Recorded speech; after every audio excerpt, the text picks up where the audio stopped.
Hello, ladies and gentlemen.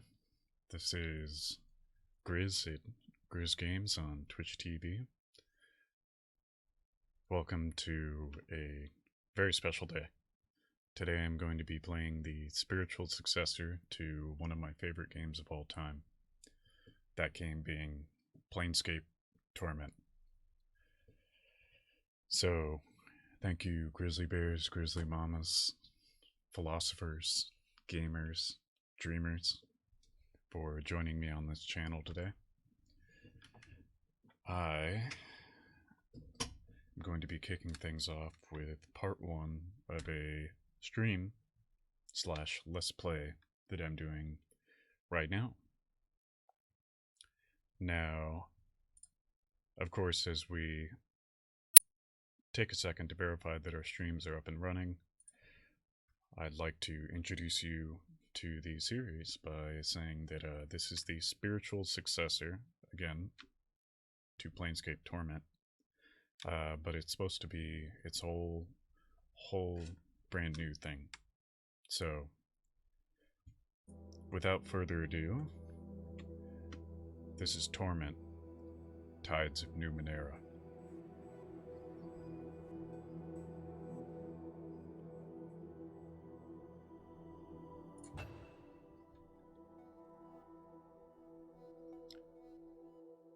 So I recommend playing this in this video in a high resolution, because while I will be paraphrasing, mind wakes in darkness. Aching I will not be sets reading into everything. An unfamiliar body. A distant howling surrounds you, louder with each passing second. Insistent and invisible hands slap and tear at the membrane that protects you. Your first emotion is an involuntary and formless panic. You feel you have forgotten something important, as if it once meant the world to you, but the details slip away as you grasp. The writing is already stellar. You force your eyes open. Look at my body or look around. A white-pink fleshy cocoon surrounds you. Even as you look, a minor rent in its side tears open, and the howling wind forces its way inside. The cocoon rips away, gone before you can grab it, spinning you into a dizzying tumble. You are falling, the world many kilometers beneath you. You catch a glimpse of a curved horizon, and also the ground beneath you that is approaching deceptively quickly. Above you, a small moon is slowly collapsing in upon itself. A corona of acid green and black energy playing around its edges. So in literature we call this starting in medias res, that is, in the middle of things. I mean, my god, we are falling from the sky, born in a cocoon of acidic energy. The wind buffets you and burns your Pretty eyes, strong start but you here. don't need to see the details of the faraway ground to know you're in serious trouble. You won't survive a fall from this stratospheric height. A part of your frantic And mind speaking to the battles people that watching the stream right probably now, fell from a thermospheric height. You struggle to stay let me know focused if you as have the any ground audio rushes problems. toward you. Since I spoke over that, the wind buffets you and burns your eyes, but you don't need to know to see the details of the faraway ground to know you're in serious trouble. You won't survive a fall from this stratospheric height. Stratospheric height. Part of your frantic mind babbles that technically you probably fell from a thermospheric height. So in intellectual, you struggle to stay focused as the ground rushes towards you.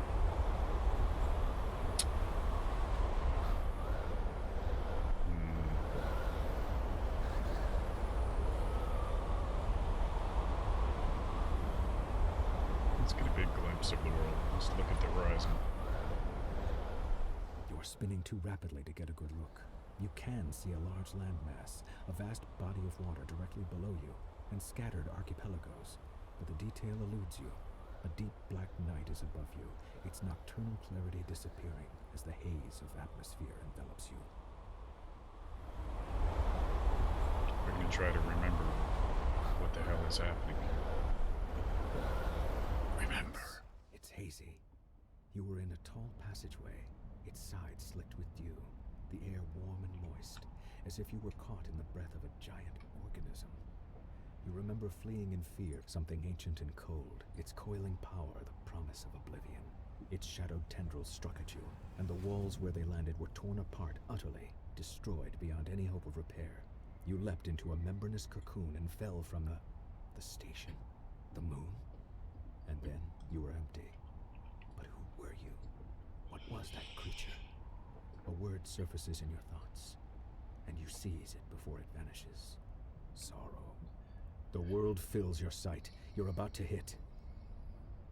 I want to know more about this sorrow. Is it sorrow for myself? But you push past it, a creature of the forgotten world seeking you out across the centuries. For But this it's creature. not you it seeks, is it? It sought the man whose memories you shuffle through now, and you realize suddenly that you are not him. So I'm being stalked. You were... Who? Who were you? I don't think I'm going to be able to arrest the fall unless I'm a character from Dragon Ball Z or something. I can look at the world again, but I kind of have a grasp. I want to go deeper inside. You somehow managed to sidestep everything you know about anatomy, physics, and death, and you were surprised to realize that you do know something about them. And you survived this fall. You suspect that you might be able to reawaken a dormant strength you sense inside you. But who could possibly survive a fall from this height? We all have that dormant strength. You remember reaching an escape tube, and you remember being struck by a tendril of force, and then the fall. The fall. You open your eyes in time to see a riot of color around you, your descent barely slowed, and then agony flares throughout your body as a crunching impact destroys you. The last thing you hear is a rapidly cycling whine of energy, and then... I suspect that's not the end, but let's hope that it's not. Crunching impact destroys you. Darkness.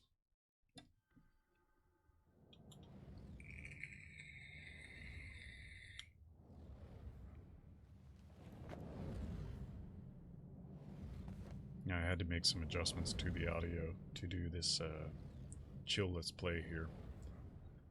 Oh, I can scroll out a little bit. Like in this kind of mohawk thing I've got here. Where are these droplets coming from?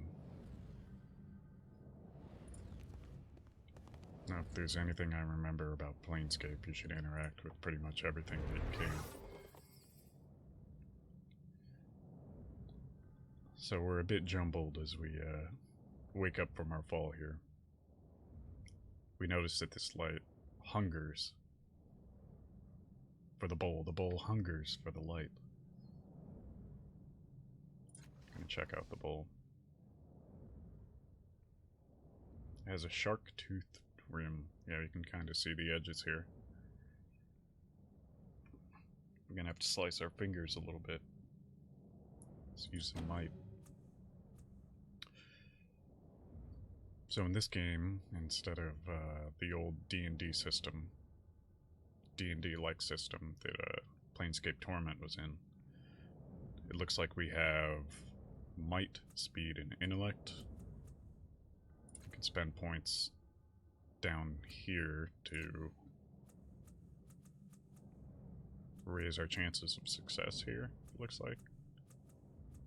Oh, and then when we do that, we cash out our points on the left over there. So let's see what a maximum try looks like.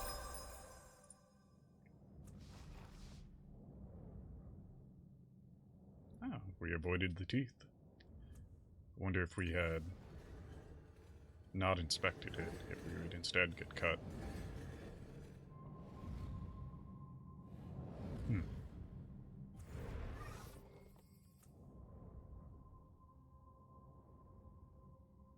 So now we see the outline of our reflection. We can see the surrounding incredibly odd room. Some sort of metamorphizing hexagonal grid of breathing tiles.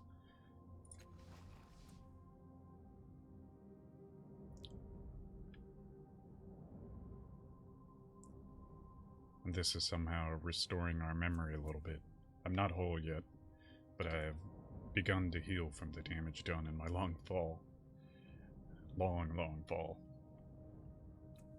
A voice is calling out. We got a buddy calling for us. Hello? Let's see if we can meet him. So we can zoom in and out. Inventory, abilities. Looks like I maybe have a hide ability. Let's talk to this glowing orb. A memory floods into my mind as I touch this thing. I'm in some underwater or something. I'm breathing through a bubble.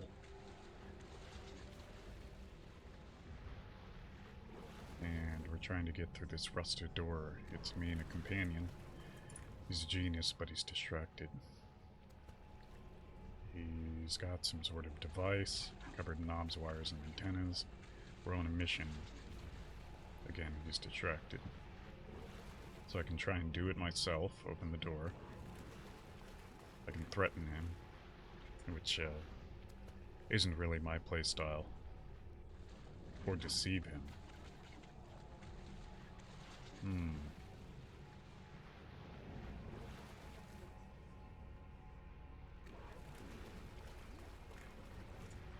We can parlay our trust in him a little bit with a little bit of deceit for the greater good.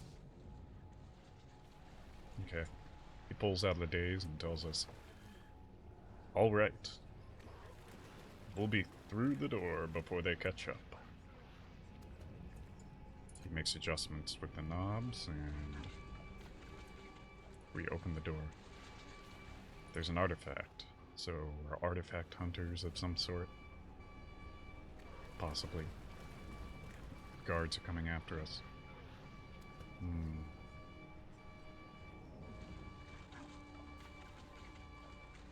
We can run, we can disable the pulse, or we can use a cipher. Some sort of trap or something to undo it.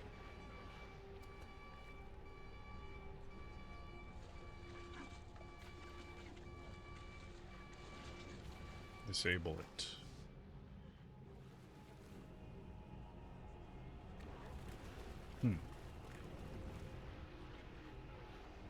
Find the control panel, almost as if we had built it in the first place, and knowing the world of Torment and Planescape Torment, it's not too unlikely that we did build it in the first place.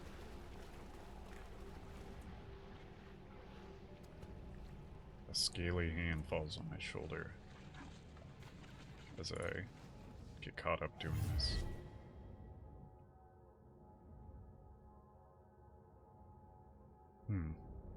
But this is someone else's memory, perhaps? We shall see.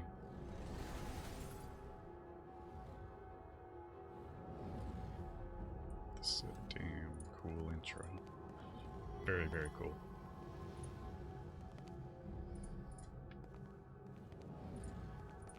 By the way, if gameplay like this interests you, you can find me at YouTube, Grizz Games, on Twitch, Grizz Games. I stream every day from 12 to 6. I am apparently the last cast-off.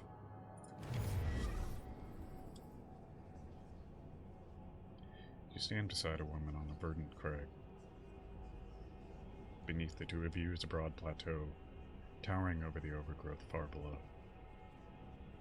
The overgrowth and cliff is covered in strange machines. Looks like they're built into the cliffside. Meant for recon or defense. And we have humanoid drills drilling into it. What makes this place any more secure than the other ones we've found? A woman says next to me.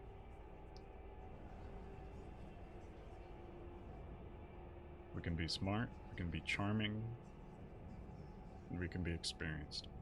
So wisdom, charm, and intellect.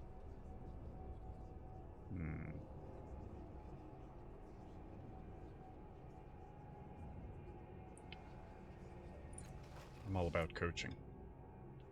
You can have all the intellect in the world, but if you don't have the wisdom or the ability to accrue wisdom, it's all for naught.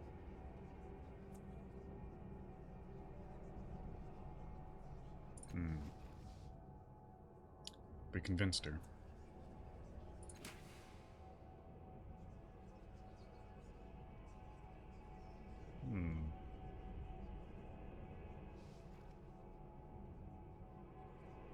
Interesting. One of our constructs doesn't want to work for us anymore.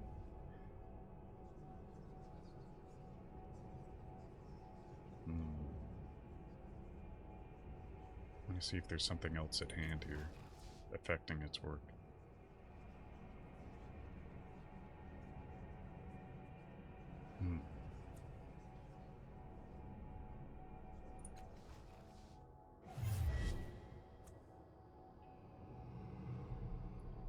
As we're thrust back into our current reality, we realize that reclaiming our memories, it hurts.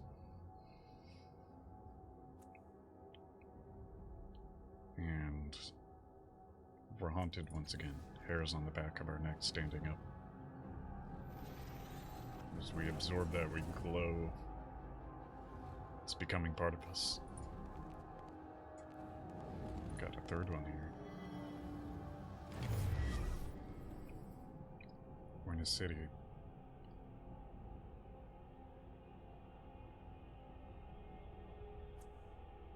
We have one companion that can stop an onslaught of some barbaric horde.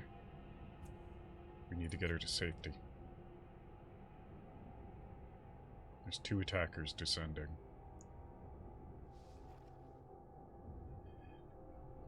From a hovering machine, kind of Final Fantasy style, like a magical world with machines and high technology, huh?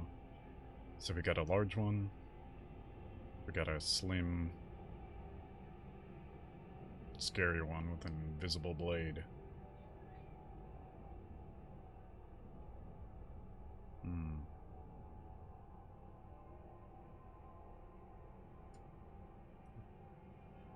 We can jump right into this with presumptions, but I think we're going to figure out who the greater threat is here. And it looks like it's the one with the invisible blade.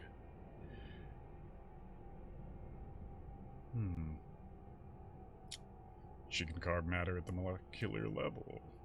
And she's waiting, calculating behind her giant companion. We're gonna see if we can do something about her first.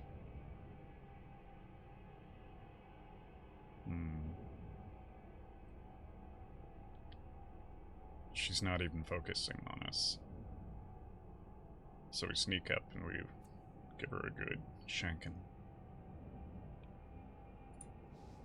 Very nice. So we kind of get a 2-for-1 there. Both of these guys.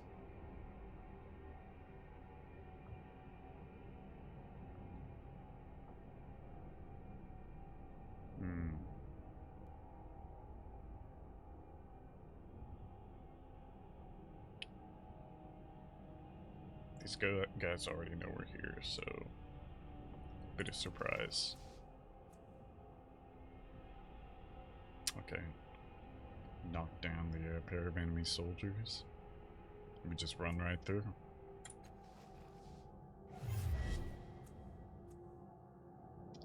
I mean, already we're seeing signs of replayability here. You know, what happens if we move that bowl,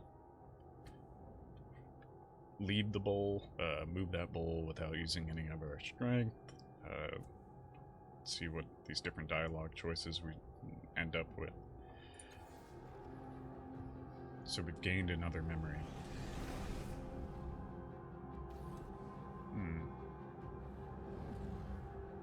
Let's examine one of these gates. Countless scratches and wounds mar the surface of this door. Someone made a great effort to get inside, to no avail. So are we trapped in here? We have no idea what's behind this enormous door. Very alien looking.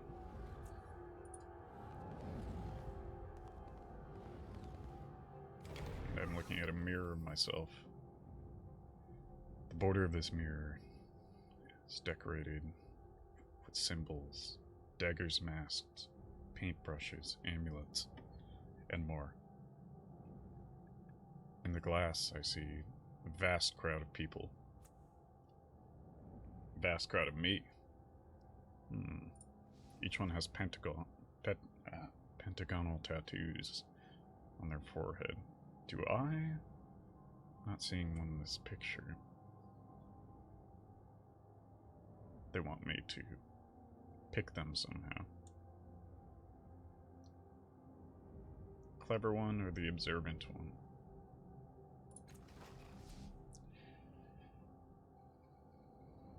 My experience, clever ones think too much of themselves and end up not being as clever as they wish. The observant ones, those can be the deadliest or the most helpful.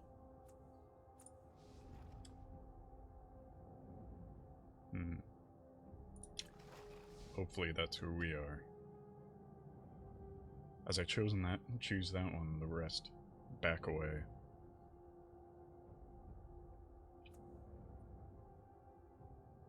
Jack. Oh, interesting. Accomplishing this event restored some might. Okay, now we're going through a doorway. Okay, character creation. So, in Planescape Torment, one of the best ways to play your character was always to create an intellectual, wise person. And that kind of opened up dialogue and whatnot. I suspect that they've done away a little bit with that, or at least expanded that in this one. However, I do love that gameplay style. I'm not much of an aggressor. I love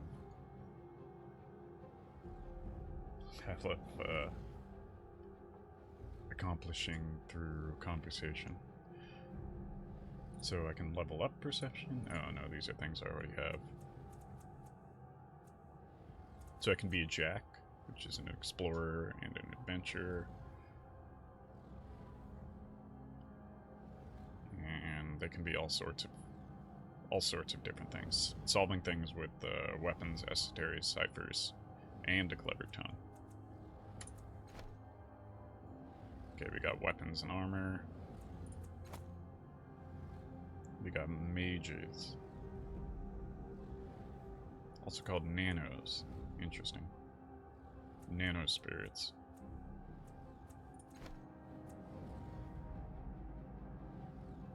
So I can be more flexible. I can be a mage or a warrior.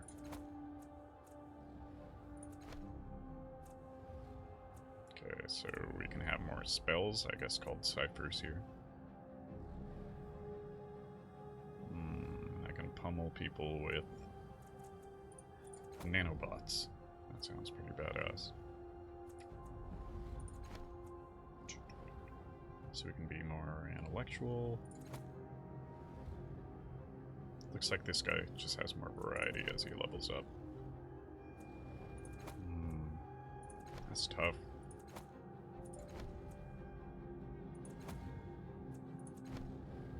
Perception, concentration. High concentration.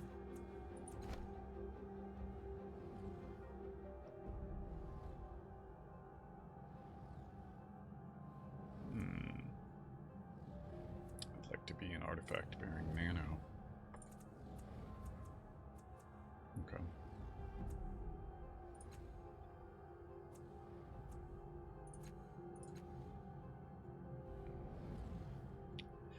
Intellect seems like a fairly obvious choice here. Mental prowess, willpower, and personality. Okay.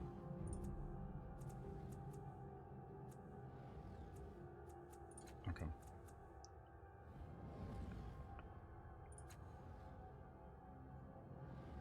Scan someone's thoughts.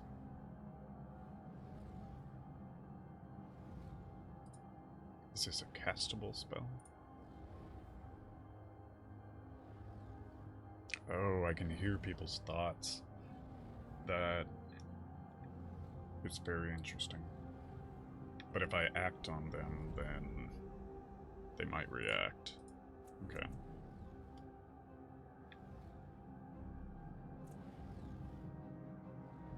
Fettles. Maybe that's damage over time. Or just debuffs.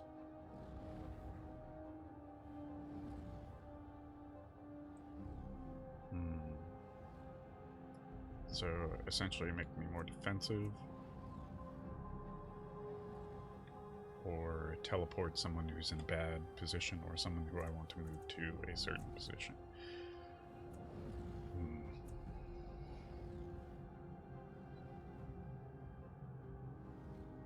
Oh, okay, so I can cast this one on allies. This seems pretty dang useful.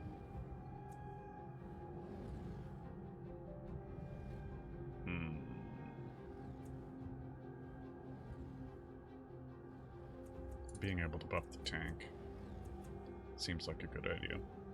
Or perhaps turn myself into a battle mage. Hey, huh?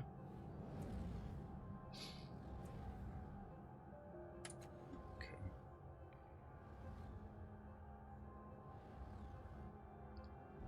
Okay, lore and machinery. Mystical. Interesting.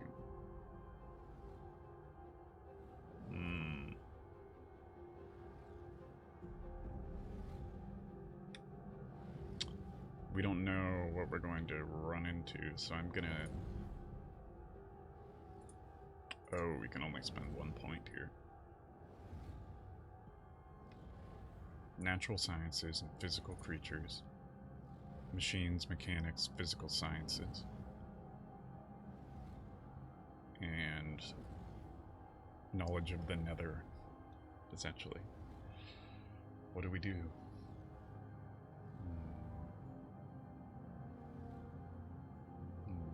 Let's do, I think, natural. No training in weapon skills, I'm okay with that. We are above weapons. Okay. Oh, okay, we kind of chose who we were by selecting the guy in the mirror, that makes sense. How many of these can we choose here? Oh, wow. Could we run into all of these based off of our decision making to this point? I didn't even know that many options. Okay. Strong will.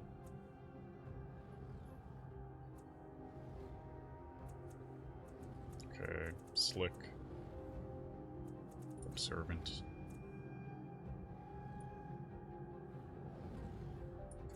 I still like that. Learned.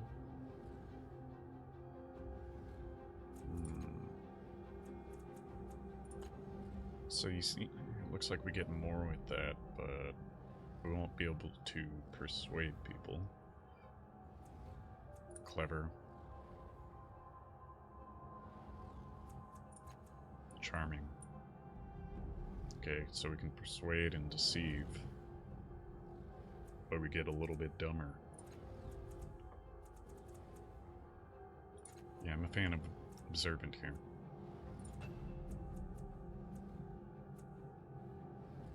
We wish to proceed. Yes.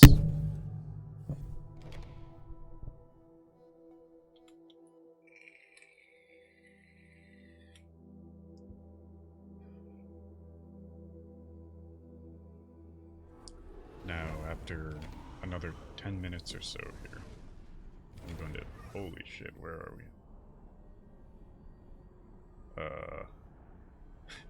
We're gonna end this Let's Play after another pivotal scene here. But then we're gonna immediately follow it up with the second part of the Let's Play. But before I do that, I'm gonna do an audio check. Really crank up the volume, see if there's any, you know, interference that's annoying for you guys, or what have you. So we are in some sort of trans-dimensional space here, and we're being haunted by a specter. A hauntingly familiar specter, who breathes a sigh of relief when he sees us. I am now woken up. Baby, I'm woke.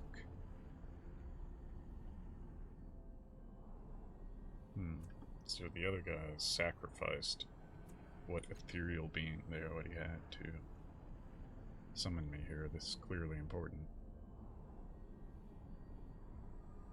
This place is basically my mind.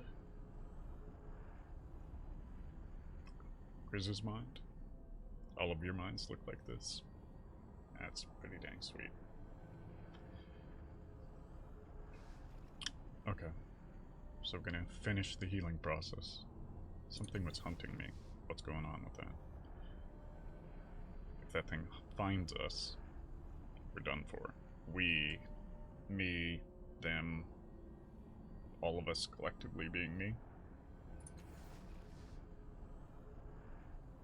We need to attune to the tides. We need to find a resonance chamber. Okay, I wonder if the tides are these points that I spend.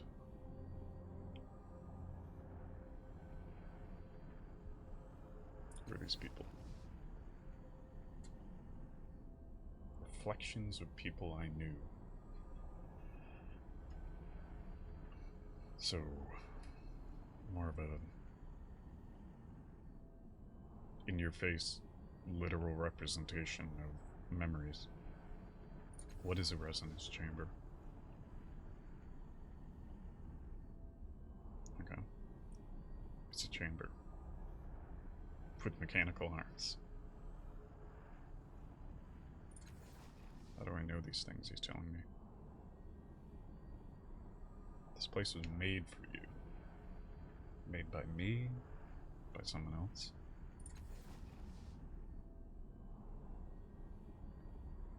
Guess this is where we go when we meditate, huh?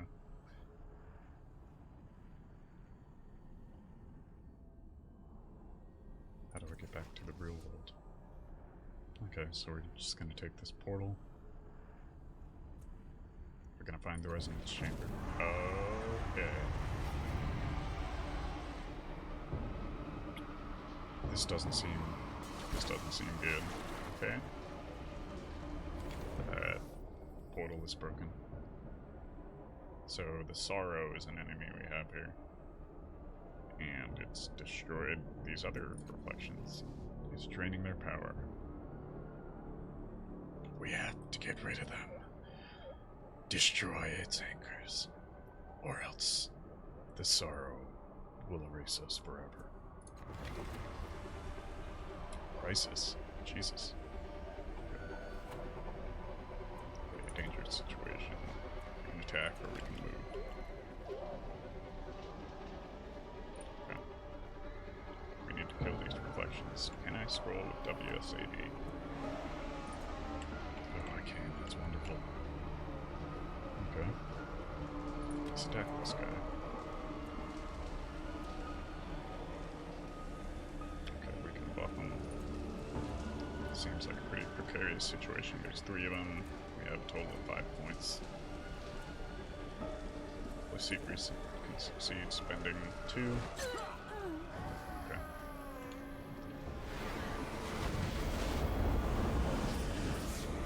Good God. It's putting out a little viri, taking over our mind. Jesus. This is a sinister beast. I like that the fact that it almost has like a human form here, 2 arms, maybe a head. I guess we should get back to the situation at hand. Out of range.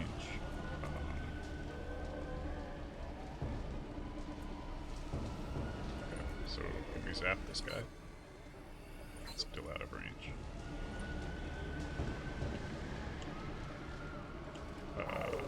Okay.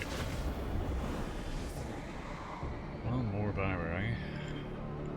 I guess, yeah, that's the literal equivalent of staying out too late with your buddies and having a hangover the next day. A little bit of stuff that sticks with you. Okay, so we can apply more effort. Let's use 3, and then we'll throw a Hail Mary on the last guy. That's a hell of a hit. Sorrow infection. That's not good. Petals are temporary conditions or status effects.